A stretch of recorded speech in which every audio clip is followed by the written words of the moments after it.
In her mansion, Michelle Williams doesn't know I said, let's burn down all the mansions. Even though I secretly want one. A mansion of my own to own instead of this collection of rooms that I live in, a collection of rooms I don't own, though they really do feel like they are mine. In her mansion, Michelle Williams is part of a long line of landowners, starting with the ones who took this land, with their powder and blankets, their knives, shells, and beer.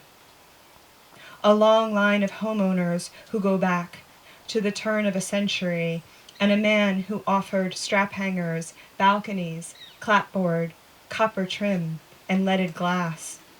A developer who called his homes an alternative to the cliff-dwelling living of Manhattan. In her mansion, Michelle Williams met an agent who called the house Tara, a fictional house named for a land of real kings whose owner married a teenager who owned people. A house set on fire by soldiers, a house later restored to what the owner called glory, a woman who felt empty inside.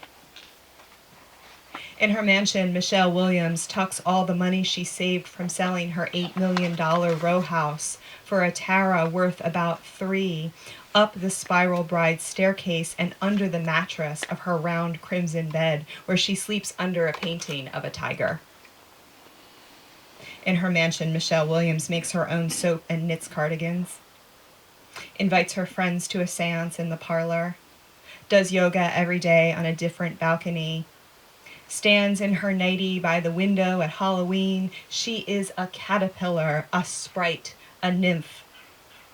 The hawks build nests in her eaves.